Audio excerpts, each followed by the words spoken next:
ಈ ತರ 100ರ ಸಮೀಪ ಇರುವಂತಹ ನಂಬರ್ಸ್ ನ ಸ್ಕ್ವೇರ್ ಕಂಡುಹಿಡಿಯೋದು ಹೆಂಗಂತ ನೋಡೋಣ. ಇದು 98 ನ ಸ್ಕ್ವೇರ್ ಕಂಡುಹಿಡಿಯೋದು ಹೆಂಗಂದ್ರೆ ಇದು 98 100ಗೆ ಎಷ್ಟು ಕಡಿಮೆ ಇದೆ 100 ಮೈನಸ್ 2 100 ಮೈನಸ್ 2 ಮಾಡಿದ್ರೆ 98 ಬರುತ್ತೆ. ಸೊ ನಾವು ಈ 98 ಅಲ್ಲಿ ಮೈನಸ್ 2 ಮಾಡಬೇಕು, ಅದು ಬರುತ್ತೆ 96. ಫಸ್ಟ್ 96 ಅಂತ ಬರೀತೀವಿ. ಆಮೇಲೆ ನಾವಿಲ್ಲಿ 2 ನ ಇದ್ರಾಗ ಸಬ್ಸ್ಟ್ರಾಕ್ಟ್ ಮಾಡಿದೀವಿ. ಸೊ ಈ 2ದೇ ನಾವು ಸ್ಕ್ವೇರ್ ಮಾಡಬೇಕು. 2 ಸ್ಕ್ವೇರ್ ಇಸ್ 4, 04 ಅಂತ ಇಡಬೇಕು. 2 ಡಿಜಿಟಲ್ ಇದ್ರೆ 04 ಅಂತ ಇಡಬೇಕು.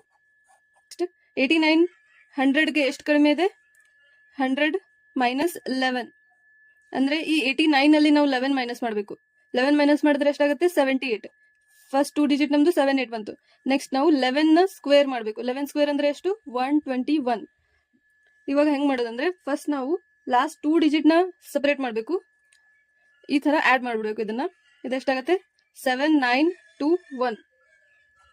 ಸೊ 89 ಸ್ಕ್ವೇರ್ ಆನ್ಸರ್ ಇದಾಗುತ್ತೆ 114 ಸ್ಕ್ವೇರ್. ಇದು 100ಗೆ ಎಷ್ಟು ಜಾಸ್ತಿ ಇದೆ 14 ಜಾಸ್ತಿ ಇದೆ. ಅಂದ್ರೆ ಇದರಲ್ಲಿ 14 ಆಡ್ ಮಾಡಬೇಕು. 4 4 8 128 128 ಅಂತ ಬರ್ಕೋತೀವಿ. ನೆಕ್ಸ್ಟ್ 14 ನ ಸ್ಕ್ವೇರ್ ಮಾಡಬೇಕು. 14 ಸ್ಕ್ವೇರ್ ಅಂದ್ರೆ 196.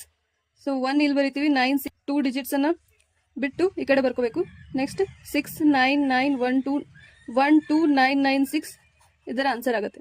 ಇವೆರಡರ ಸ್ಕ್ವೇರ್ ಅನ್ನ ನೀವು ಕಮೆಂಟ್ ಸೆಕ್ಷನ್ ಅಲ್ಲಿ ಹೇಳಿ.